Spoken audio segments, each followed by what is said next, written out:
तो भूगोल में तो हम चल ही रहे हैं, इतिहास में भी सिंधु घाटी की सभ्यता प्रागैतिहासिक काल पढ़ाने के बाद आज के ऐतिहासिक काल में हम आ चुके थे।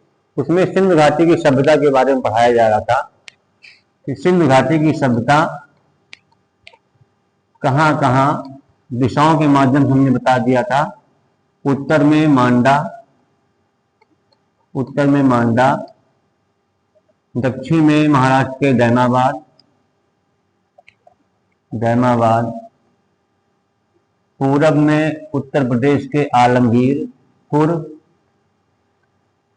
आलमगीरपुर और पश्चिम में सुटका गंडोर, पाकिस्तान के सुटका गंडोर। ये 4 दिशाओं में सिंधु नदी घाटी की सभ्यताओं के बारे में जानकारी मिली है। सुटका गंडोर जो दास्क नदी के किनारे है, ये दास्क नदी के किनारे है, ये रावी नदी के किनारे है, ये हिंडन नदी के किनारे है। ये सब हमने आपको उस दिन शुरुआत वाले क्लास में आपको हमने पढ़ा दिया था, लेकिन एक बार फिर से रिवीजन कर लीजिएगा। और दैमाबाद प्रावरा नदी के किनारे है। तो नदी और स्थान याद रखिएगा। उत्तर में मांडा रावी नदी के किनारे, पूरब में हिंडन नदी के किनारे आलमगीरपुर, दक्षिण में दैमाबाद महाराष्ट्र में प्रावरा नदी के किनारे, और पश्चिम में पाकिस्तान में सुटका गंडोर दास्क नदी के किनारे स्थित है। हड़प्पा में 4 क्वेश्चन पूछता है कि पहली जानकारी किसने दिया था, तो मेसन ने दिया था। सर्वेक्षण का काम किसने किया था, सर्वेक्षण का काम किया था कनिंघम ने। उसके बाद नामकरण किसने किया था, तो जॉन मार्शल ने। जॉन मार्शल के बाद पूछता है खुदाई का जिम्मा किसे सौंपा गया था, तो दयाराम साहनी। ये सब आपको हम पढ़ा चुके थे। अब आते हैं पुरातात्विक स्रोतों पर। सबसे पहले पाकिस्तान के हड़प्पा में क्या क्या मिला है, तो पहला मिला है कुम्हार का चाक, जो आपसे प्रश्न पूछता है। कुम्हार का चाक, श्रमिक आवास, मातृ देवी की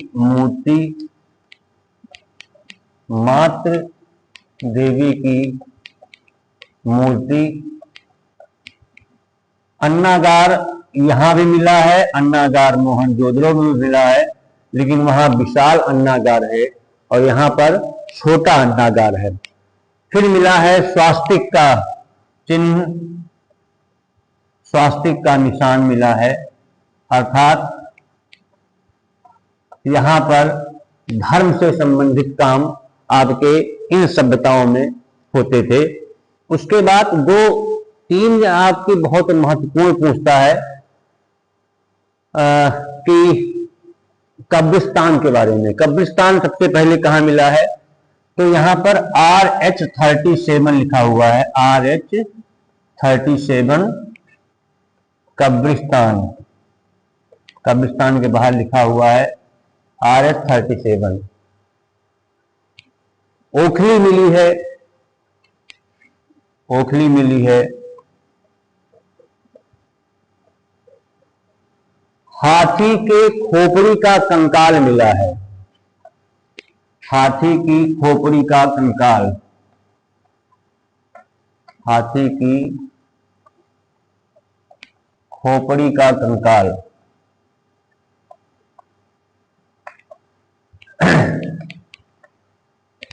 ये जो आपके हड़प्पा में जो अवशेष मिले हैं, उनसे ये क्लियर होता है।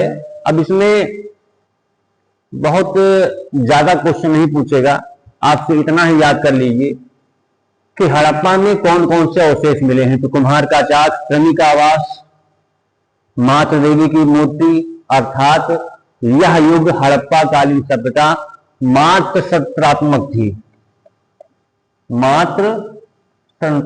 थी। जैसे इस समय का समाज कैसा है, पितृ सत्तात्मक है।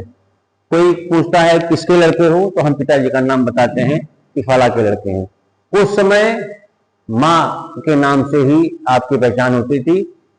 कुछ जैसे इस समय सरकारें कर रही हैं, गैस का सिलेंडर माँ के नाम पे, खेत की जमीन माँ के नाम पे, जितनी योजनाएं सरकार की चल रही हैं वो महिलाओं के नाम पर चल रही हैं।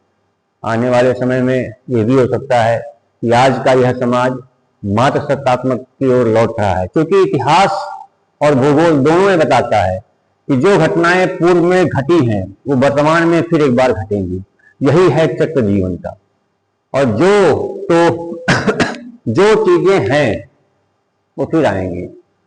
जैसे पहले संस्कृत था हमारे यहाँ, संस्कृत कल्चर खत्म हो गया, फिर कल्चर लौट के आया। हमने कौन सी संस्कृति अपना ली? पाश्चात्य संस्कृति अपना ली।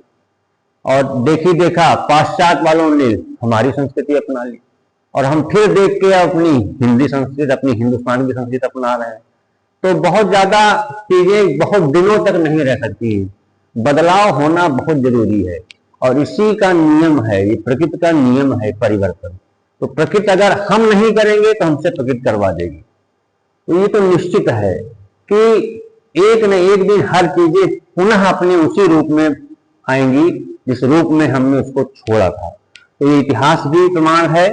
अन्नागार मिला हुआ है, छोटा सा माता देवी की मूर्ति मिली हुई है, स्वास्तिक का चिन्ह मिला हुआ है, RH-37 कब्रिस्तान ताबूत मिले हुए हैं, ओखली मिली हुई है लकड़ी का, हाथी की खोपड़ी का कंकाल मिला है। तो हड़प्पा में जब खुदाई हुई तो इन सब चीजों से अवशेषों से पता लगा कि हमारा जो सभ्यता थी वो विकसित थी, और वहां के लोग कुछ न कुछ अपने भाषा में लिखते पढ़ते जानते थे।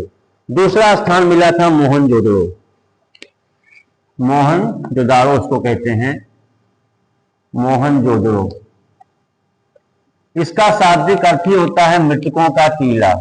क्वेश्चन कई बार पूछा है, मृतकों का टीला किसे कहते हैं? मृतकों का टीला। इस सभ्यता में जब हम मोहनजोदड़ो की खुदाई हमने देखा तो राखलदास बनर्जी, पहले की किसने किया था? हड़प्पा की दयाराम साहनी, इसका किया था राखलदास बनर्जी ने।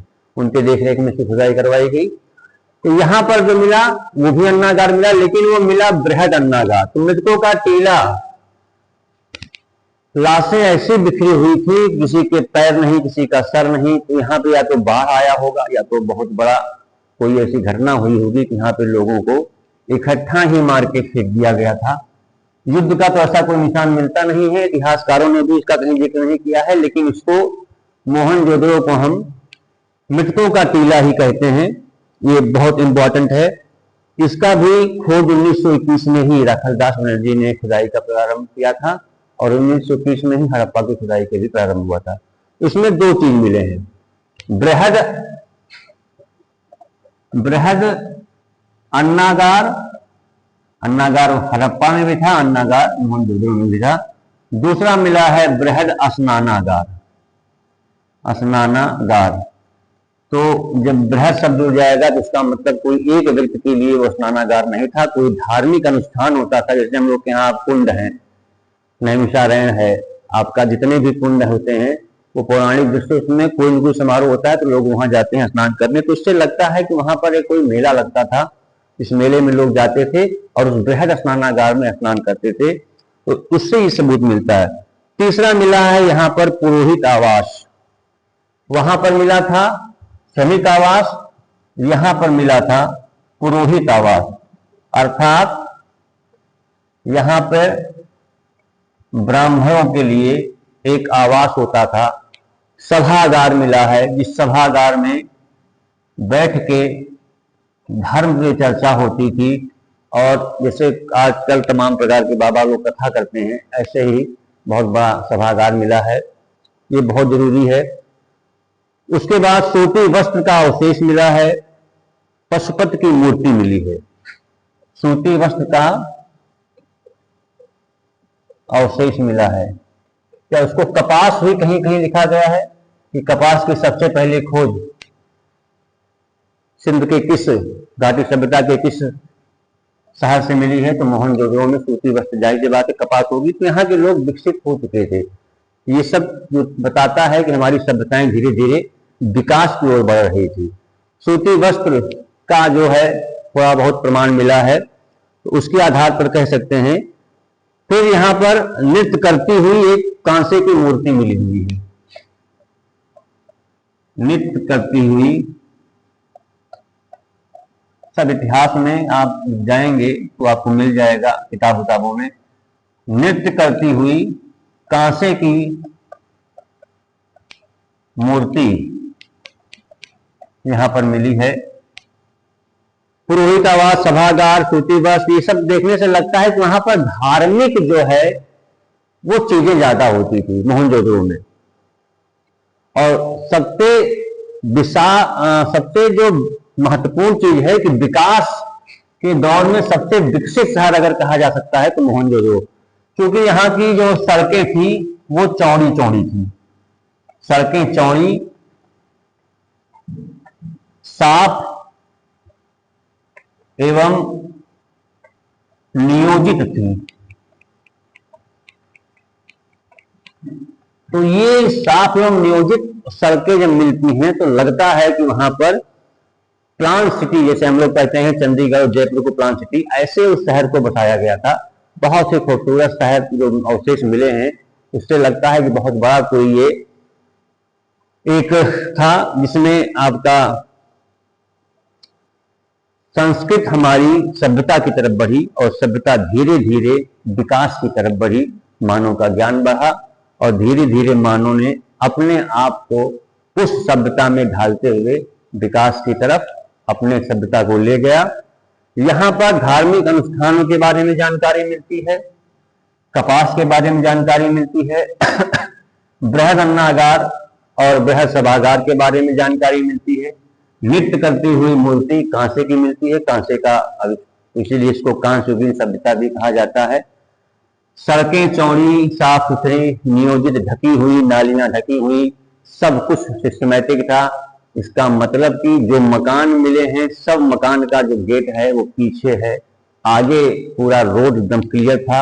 इसका मतलब कि उसको किसी ने सोच समझ के बनाया था। तो ये सब सारी चीजें आपको मोहनजोदड़ो से मिली हैं, जिसका अर्थ होता है लाशों का ढेर या मृतकों का टीला। तीसरा मिला है चंद्रहोदड़ो।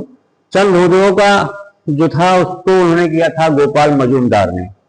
गोपाल मजूमदार ने उसका 1931 में उसकी खुदाई प्रारंभ की थी। चिन्ह सभ्यता के सारे जो साक्ष्य मिले हैं, सारे जो शहर मिले हैं वो दुर्ग से घिरे हुए थे, अर्थात सुरक्षा के दृष्टिकोण से सारे दुर्ग से घिरे हुए थे। लेकिन चंद्रहोदड़ो जो तीसरा आपका है चंद्रहोदड़ो, वो दुर्ग रहित माना जाता है, अर्थात वहां पे सुरक्षा की कोई ऐसा प्रमाण नहीं मिला है। चंद्रहोदड़ो सब पाकिस्तान में ही है, तो चंद्रहोदड़ो को दुर्ग रहित कहते हैं। पहला ही क्वेश्चन पूछता है दुर्ग रहित स्थान कौन सा है, तो चंद्रहोदड़ो, ये आप याद रखिएगा। चंद्रहोदड़ो सिंध सभ्यता का एक ऐसा है जहां पर दुर्ग रहित है। ये इंडस्ट्रियल एरिया था, औद्योगिक शहर। क्यों? क्योंकि यहाँ पर तमाम प्रकार के मेकअप के सामान मिले हैं। तो यहाँ पर मेकअप के सामान मिले हैं और मेकअप का सामान वहीं बनेगा जहां पर फैक्ट्रियां होंगी। मेकअप का सामान या इसको हम औद्योगिक शहर कह सकते हैं, औद्योगिक शहर। सबसे महत्वपूर्ण है दुर्ग रहित होना, औद्योगिक क्षेत्र होना और यहां पर सुई धागा और सुई धागा का मिलना,